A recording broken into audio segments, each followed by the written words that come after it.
प्रकार जितने भी पुण्य आपने कमाए हैं, गिरिराज परिक्रमा की, तीर्थ यात्रा की, देवों के दर्शन किए, संत भोजन कराए, ब्राह्मण भोजन कराए, कथाएं करवाई, ये करवाए वो करवाए, सारे पुण्यों का फल कहां रखो? भगवान रूपी बैंक को जमा करवाते जाओ। उसका फायदा क्या होगा? बोले कभी भी वहां से चोरी होने का डर नहीं है। और उसका फल क्या होगा? बोले फल ये होगा कि जब भी आपको उपयोगिता लगेगी, जब भी उसका अवसर आएगा उस पुण्य को कमाने का, तो भगवान स्वयं आपका पुण्य आपको दे जाएंगे। एक सत्य घटना सुनाते हैं। काशी में एक ब्राह्मण रहते थे, बनारस में। वो कुछ नहीं करते थे, केवल भागवत जी के श्लोकों का पाठ करते थे। बचपन में संस्कृत विद्यालय आदि गए तो उनकी संस्कृत में बड़ी निष्ठा, और जब उन्होंने भागवत जी को पहली बार पढ़ा तो वो आनंदित हो गए। सच में भागवत की संस्कृत सबसे विलक्षण है। बाकी अन्य ग्रंथों की संस्कृत आप पढ़ सकोगे, लेकिन भागवत की संस्कृत थोड़ी सी कठिन है, विलक्षण है। तो श्रीमद् भागवत को जैसे ही उन्होंने पढ़ा तो इतने आनंदित हो गए, बोले कि अब तो यही जीवन है। पूरे दिन उसी को पढ़ते रहते थे। घर वालों ने 2-4 जगह उनको नौकरी के लिए भेजा, लेकिन वो नौकरी छोड़ छाड़ के आ जाते, केवल भागवत पढ़ने में ही उनकी रुचि थी। पड़ोसियों ने कहा कि भैया इसकी बुद्धि ठिकाने लगानी है तो इसका ब्याह कर दो। ब्याह हो गया। अब ब्याह के बाद में गृहस्थी बढ़ने लगी तो चिंता होने लगी क्या करें। तो एक आध जगह घर जाके काम करते, लेकिन उनसे होता नहीं। एक दिन अपनी पत्नी से बोले तुम ही कहीं कोई काम कर लो घर चलाने के लिए, मैं तो भागवत जी के बिना रह नहीं सकता, मुझे पूरे दिन भागवत का अध्ययन चाहिए। पत्नी ने कहा ठीक है आप भागवत अध्ययन करो, हम घर घर जाके काम करेंगे। पूरे दिन भागवत जी का अध्ययन करते थे। एक दिन उन ब्राह्मण के घर पर दोपहर सब लोग भोजन करके निवृत्त हो गए। उसके बाद कुछ संतों की टोली पहुंची। पहले संत ऐसे ही कहीं भी चले जाते थे और कहीं भी जाकर वैष्णव के यहां जाके कहते लाओ प्रसाद पवाओ, तो सब पवाते भी थे। आजकल ऐसा नहीं है। संत पहुंच गए, लाओ प्रसाद पवाओ बिटिया। अब घर में कोई ऐसी सामग्री थी नहीं। और कभी रसोई में जावे, कभी कमरे में जावे, कभी कुछ खोजे, क्या खिलाऊं क्या पवाऊं, कुछ नहीं है घर में। तो संत बहुत देर तो बैठे रहे, फिर बोले कि देवी हम शायद गलत समय पे आ गए, हम फिर कभी आएंगे, कोई बात नहीं, अपना ही घर है। संत वहां से चले गए। बाहर बैठी बैठी वो मन में विचार करती है कि यदि आज मेरे पति कोई नौकरी कर रहे होते, कहीं से धन कमा रहे होते, तो हमारे घर में खूब सामग्री होती और खूब सामग्री होती। रोज मेरे घर संत आते, प्रसाद पाके जाते। मेरी माँ तो हमेशा कहा करती थी बिन बुलाए संत घर आ जाएं तो समझो साक्षात हरि आए हैं। लेकिन ऐसे हरि को भी हम प्रसाद ना पवा सके, भूखा जाना पड़ा हमारे यहां से। कौन है बाधक हमारे परिवार में? बोले भागवत।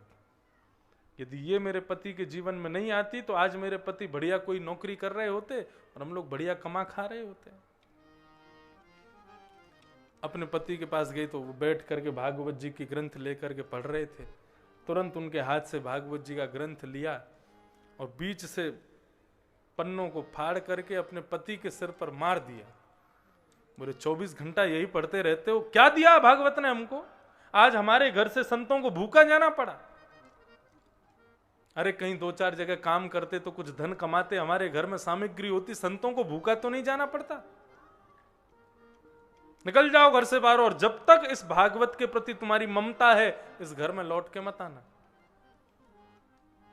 बेचारे भागवत के पन्नों को इकट्ठा करते हुए, रुदन करते हुए वो ब्राह्मण गंगा के किनारे चले गए और भगवान से प्रार्थना करने लगे। अहो वकीयम स्तनकालकूटम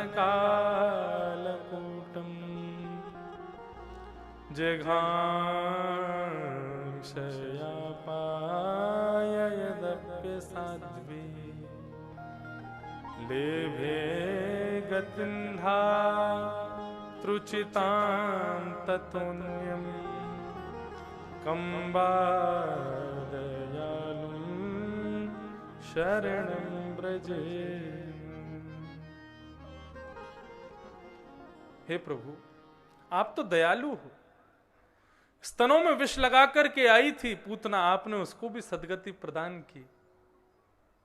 मेरी पत्नी अभागा है, उसको पता नहीं है आपका स्वरूप। अरे ये भागवत कोई साधारण पोथी नहीं है।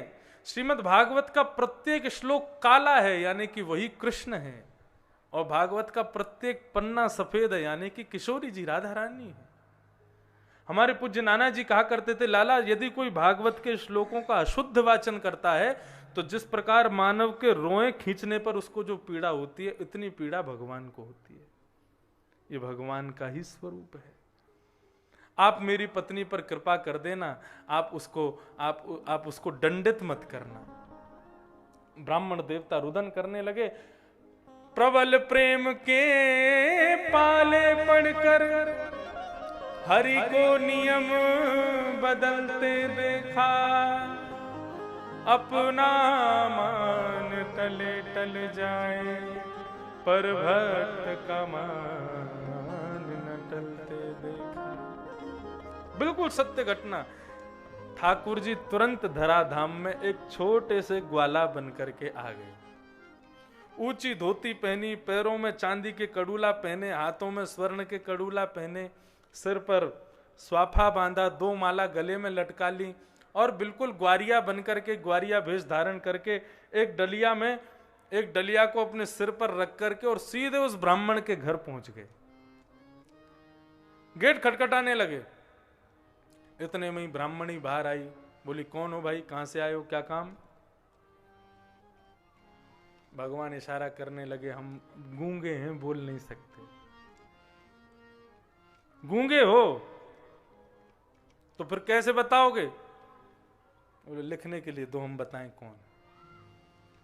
भगवान उसमें बढ़िया लिख करके गए, तुम्हारे पतिदेव हमारे यहां नौकरी करते हैं, लेकिन अपनी वेतन, अपनी तनख्वाह कभी हमसे लेते नहीं है।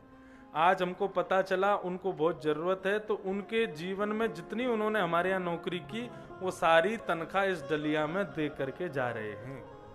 और वो पर्चा दे करके भगवान वहां से चले गए। जैसे ही उस ब्राह्मणी ने वो डलिया के ऊपर से कपड़ा हटाया तो ना जाने कैसे कैसे अनमोल हीरे जवाहरात, सोना चांदी से लबालब भरी हुई। अब वो सोची बताओ, और देखा तो वो तो चला गया इतने में बालक। बोले मुझसे झूठ बोलते थे मैं कहीं काम नहीं करता। जरूर मैं जब कहीं और काम करने जाती थी पीछे से कहीं कहीं अपने काम करे आते थे। आज बताओ कितना धन कमा लिया मैंने भी बेमतलब में उनको खूब सुना दी, उनकी भागवत जी फाड़ दी। अरे मुझे ऐसा नहीं करना चाहिए था। कोई बात नहीं, बच्चों को भेजा, जाओ बच्चों पिताजी को बोलाओ, घर आके शाम को भोजन कर लेंगे। शाम को महाराज जैसे ही वो घर लौट के आए, घर अलग ही चमक रहा है। तो एक बार तो वो चौंक गए, बोले ये हमारा घर नहीं है, हम शायद दूसरी गली में आ गए। घूम फिर के बोले घर तो यही है, लेकिन ये आज ऐसा चमक कैसे रहा है। बाहर बढ़िया दिए जल रहे हैं, बढ़िया दीपावली जैसा घर चमक रहा है। घर के भीतर पहुंचे तो पत्नी नई साड़ी पहन के, बच्चे नए नए कुर्ता पजामा पहन के बढ़िया घूम रहे हैं, डोल रहे हैं, आनंद कर रहे हैं। देवी क्या हुआ आज, कैसे ऐसे दिन हमारे बदल गए, ऐसे सब प्रकाश में सब नए नए कपड़े पहन के, क्या हुआ, कैसे हुआ ये सब। तुमने सुबह पूजा की, उसी का फल है क्या ये। ऐसी पूजा का फल ये है तो रोज पूजा करवा लिया करेंगे हम अपनी। कितने बन रहे हो हमारे सामने, ऐसे कर रहे हो जैसे तुमको तो कुछ पता ही नहीं। बोले मुझे कुछ नहीं पता, सही बताओ क्या हुआ ये। हाथ पकड़ के ले गई कक्ष में, अलमारी खोल कर दिखाया तो सोने चांदी हीरे जवाहरात भरे पड़े हैं। बोले देवी कहां से लाई इतना। बोले तुम्हारा गूंगा मालिक आया था। बोले गूंगा मालिक। बोले हाँ गूंगा मालिक आया था और पर्चे में लिख करके दे गया, उसके यहां नौकरी करते हो, सारा धन दे करके गया है वो। लाओ पर्चा दिखाओ। पर्चा जैसे ही देखा उसमें लिखा था तुम्हारे पति हमारे यहाँ काम करते हैं, कभी अपना वेतन नहीं लेते, आज उनका वेतन देने आए हैं। ये पूरा जैसे ही उन्होंने पढ़ा ब्राह्मण के हाथ कांपने लगे, एक एक करके अक्षर इकट्ठे होते गए और भगवान की सांवरी सूरत उस पन्ने पर प्रकट हो गई। उसको देख करके आनंदित हो गए ब्राह्मण और अपनी पत्नी को कहा देवी जगत मजूरी देत है क्यों राखे भगवान। मैंने आज तक श्रीमद् भागवत का पाठ उनकी प्रसन्नता के लिए किया, कभी कुछ नहीं मांगा। जब हम किसी के यहां काम करते हैं तो हमको वेतन मिलता है, जब हम भगवदीय कार्य उनके लिए करेंगे, पुण्य सब उनको प्रदान करेंगे, तो क्या वो हमको नहीं देंगे? आज मेरे जीवन भर की भागवत पाठ का पुण्य ठाकुर जी तुमको दे करके गए। इसीलिए भगवान कौन है? भगवान एक बैंक के जैसे हैं। अपने जीवन में जो भी सत्कार पुण्य करते हैं सब भगवान को अर्पित किया करो। कैसे करोगे? कोई पुण्य का काम किया, तुरंत जल हाथ में लो और फिर जल लेकर के कायेन वाचा मनसेन्द्रियैर्वा बुद्ध्यात्मना वा नुष्ट स्वभावा करोमि यत् यत् सकलम परस्मै नारायणायेति समर्पयामि। संस्कृत में नहीं बोल सको, हिंदी में बोलो। काया से, वचन से, मन से, इंद्रियों से, बुद्धि से मैंने जो कुछ भी पुण्य किया है उसका फल मैं भगवान को अर्पित करता हूं। केवल इतना करने मात्र से आपका भागवत धर्म सिद्ध हो जाएगा। हर पुण्य के बाद भगवान से मांगना ये दे दो वो तो फिर आपका वो भागवत धर्म नहीं। आप पुण्यात्मा हो लेकिन भक्त नहीं हो। भक्त अपने पास पुण्य को कभी नहीं रखता।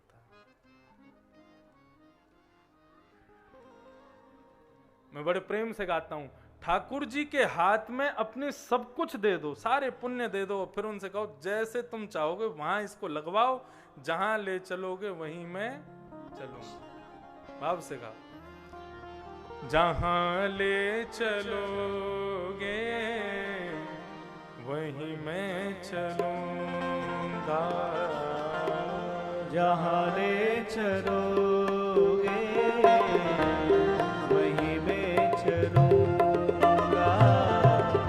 जहां ले चलोगे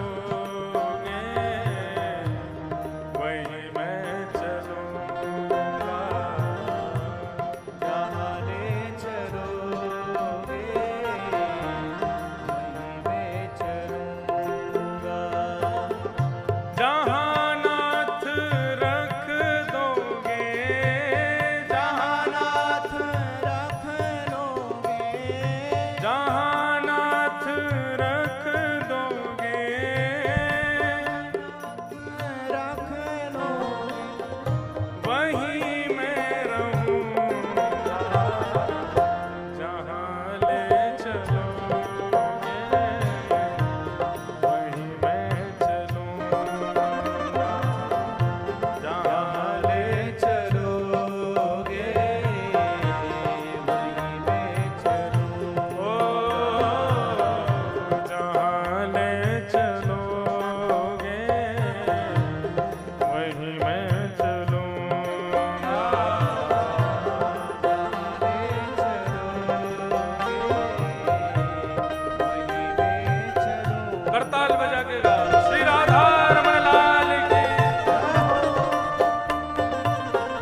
नृत्य कर रहे हैं ना, ये वास्तव में भक्त हैं भगवान के।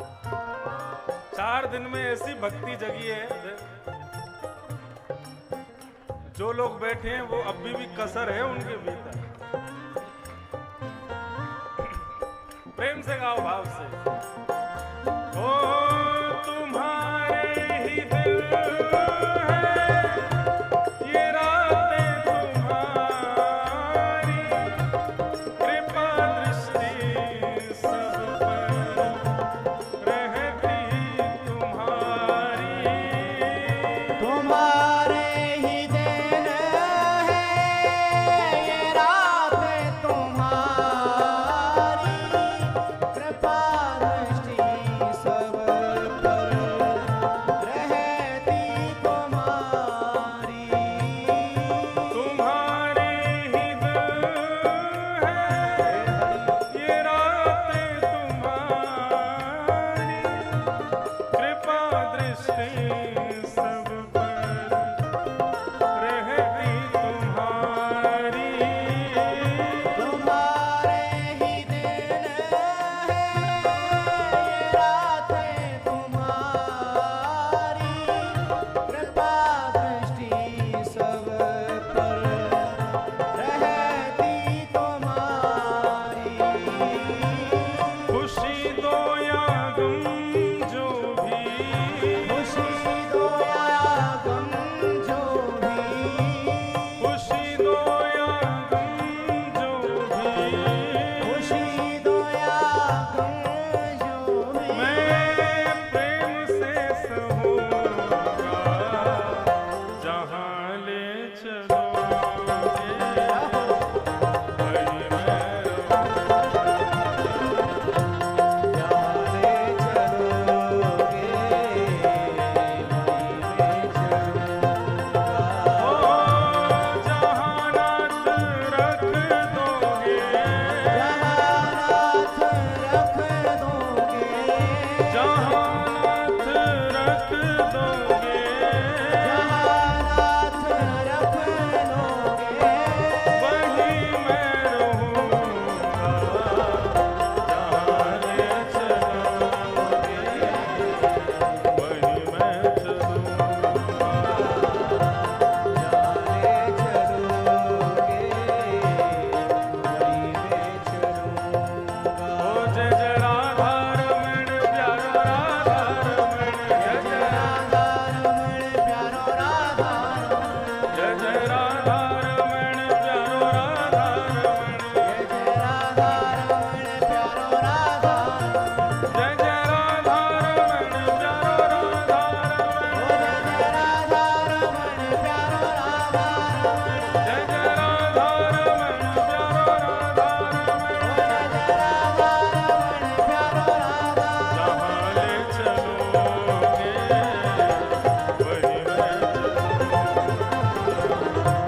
जाने चलोगे वहीं मैं चलूँगा। वहीं मैं चलूँगा, वहीं मैं चलूँगा।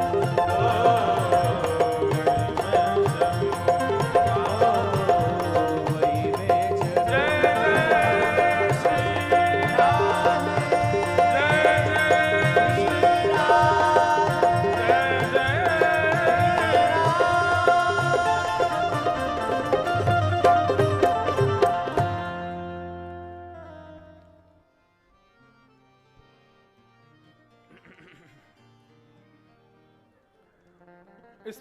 इस प्रकार भगवत कृपा को ही सब कुछ मान के, सर्वस्व मान के रहना चाहिए, वही सर्वश्रेष्ठ है।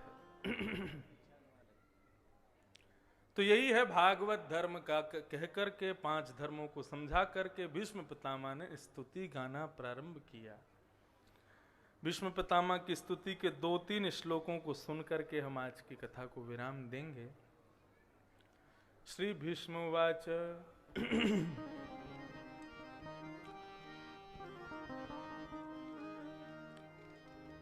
एते मतिरुपकल्पिता वितृष्णा भगवत सात्वत पुंगवे विभुम्ने स्वसुखमुपगते क्वचिद् विहर्तुं प्रकृतिमुपेयुषि यथव प्रवाह।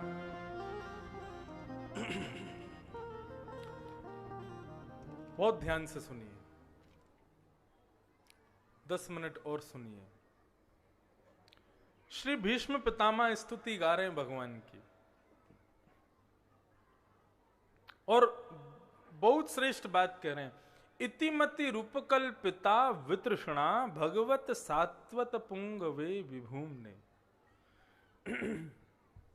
प्रभु, मेरी मृत्यु होने वाली है, बाणों की सैया पर मैं लेटा हूं। अपनी मृत्यु से पूर्व एक पिता का जो कर्तव्य रह जाता है वो मैं पूरा करके जाना चाहता हूं। भीष्म पितामह कहने लगे, भगवान कहने लगे, पिता? बोले, हाँ, मेरी एक बेटी है, मैं अपनी बेटी का आपसे ब्याह करना चाहता हूं। भगवान बोले, पितामह भीष्म, तुमने ब्याह किया नहीं, जीवन भर तुम तो ब्रह्मचारी रहे हो, फिर तुम्हारी बेटी कहां से हो गई? बहुत सावधानी से सुनिएगा, ये बहुत विशेष स्तुति है। भगवान कहते हैं कि तुम्हारी तो कोई बेटी है नहीं, तुमने तो ब्याह ही नहीं किया, फिर तुम्हारी बेटी कहां से हो गई और उसका ब्याह, ये सब मैं समझ नहीं पा रहा हूं। भीष्म पितामह कहने लगे, प्रभु, आपने प्रत्येक मानव को एक बेटी दी है। बेटी किसे कहते हैं? बेटी या बेटा।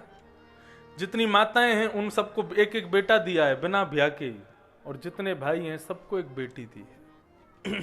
क्या संतान का मतलब क्या होता है? पुत्र पुत्री का मतलब क्या होता है? जो अपनी इच्छानुसार माता पिता से अपनी इच्छा पूर्ति करवाते हो उनको संतान कहते हैं। हमें ये खाना है तो खिलाया जाता है, ये पहनना है तो पहनाया जाता है, ये पढ़ना है तो पढ़ाया जाता है, यहाँ जाना है तो ले जाया जाता है। माता पिता क्या करते हैं? माता पिता संतान उत्पत्ति के बाद उनकी इच्छा ही पूरी करते रहते हैं। किस लिए? कि ये खुश रहें, ये प्रसन्न रहें। बिना विवाह के भी एक बेटी एक बेटा हम सबके पास है, जिसकी इच्छा हम हमेशा पूरी करते रहते हैं, और वो है हमारी मति, बुद्धि। बुद्धि कहती है, क्या कहती है? मुझे ग्वालियर जाना है, ग्वालियर में शॉपिंग करके आनी, तो चलो बुद्धि को बैठा के ले जाते हैं, टैक्सी में ले गए और पूरा महाराज ग्वालियर खरीद लाए। फिर वही बुद्धि कहती है कि नहीं नहीं नहीं, ग्वालियर में वो कपड़े नहीं मिले जो दिल्ली में मिलेंगे, दिल्ली चलो, तो दिल्ली ले गए, दिल्ली से लेकर के आ गए। कहां तक कहें महाराज, लोग चटोरे कैसे होते हैं, जीव के रहते हैं दिल्ली में, रहते हैं बंबई में, इच्छा हो गई रसगुल्ला खाने की तो कलकत्ता पहुंच जाते हैं हवाई जहाज करके, रसगुल्ला खाएंगे। केवल और केवल अपनी बेटी की इच्छा, अपनी मति की इच्छा पूरी करते हैं, और वही मति इच्छा प्रकट करती है कि मुझे कथा सुननी है, तो यहां कथा में भी आ जाते हैं। सदैव उसी की इच्छा को पूर्ति करने में लगे रहते हैं। भीष्म पितामह कहते हैं ये मति ही हमारी बेटी है,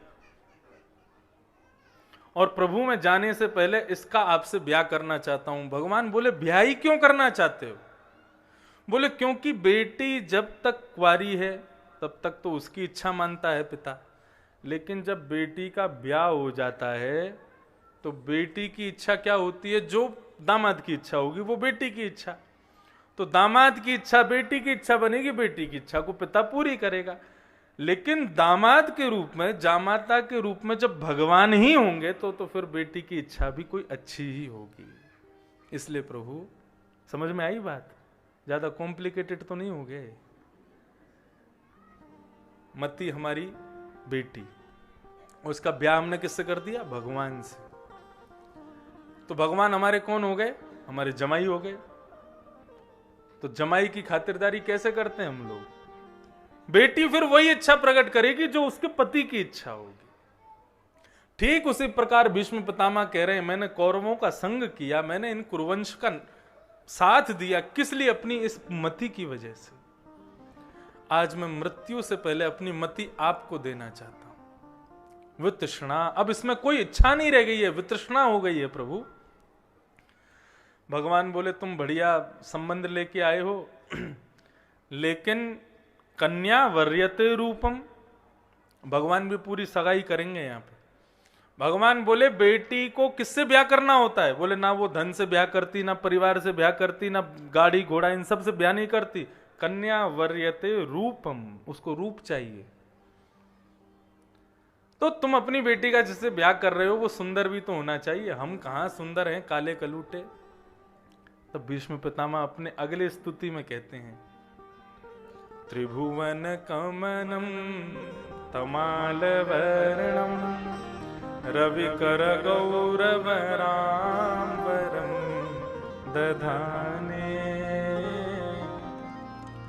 कैसे सुंदर हैं आप? बोले त्रिभुवन कमनम तमाल वर्णम। हमारे ब्रज में पता है क्या कहते हैं? हमारे बिहारी जी को देख करके ब्रजवासी सब कहते हैं, हे कृष्ण लला तुम होते लली तो गले कट जाते करोड़न के। तुम लाला हो तो इतने पागल हो रहे लोग, यदि लाली होते तो गरे कट जाते करोड़न के। पीछे खड़े हैं। अच्छा, एक और रूप है कि ब्रह्मा की कृति विशेष कृति है कन्या, स्त्री। वो कैसा भी हो लेकिन पुरुष से 1% सुंदर होती ही है, चाहे कैसी भी हो।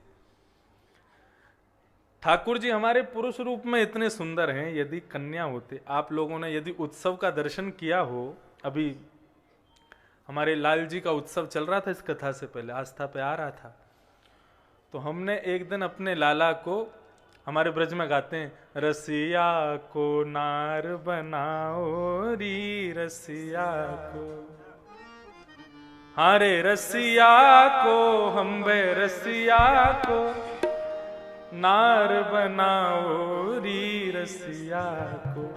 अभी होली के दिन आएंगे महाराज, ब्रज जैसी होली कहीं नहीं होती। क्या करते हैं? बोले ठाकुर जी को लहंगा फरिया पहना करके राधा रानी का रूप धरा देते हैं।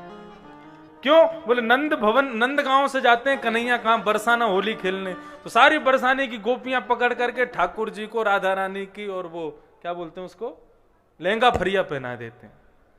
और फिर ठाकुर जी को चुनरी उड़ा के फिर पूरे बरसाने में घुमाते हैं, रसिया को नार बनाओ री रसिया को। तो ऐसे हमने अपने लाल जी को एक दिन श्री जी का रूप धारण कराया। उनको बढ़िया लहंगा फरिया पहना करके ऊपर पूरी चुनरी वुनरी धरा के, चंद्रिका धरा के, यहाँ से केश निकाल के, और जैसे ही हमारे लाल जी आए मंच पर, सब देख करके कोई पहचान ही नहीं पाया ये कौन है। और वास्तव में वो पजम्मी में, धोती में, बगलबंदी में, पीतांबरी में तो सुंदर लगते हैं, लेकिन जब किशोरी जी के रूप में आए, जब राधा रानी बन के आए, तो मैंने उस दिन उनकी 3 बार आरती करके 3 बार नजर उतारी, इतने सुंदर लग रहे थे उस दिन। तो हे कृष्ण लला तुम होते लली तो गरे कट जाते करोड़न के।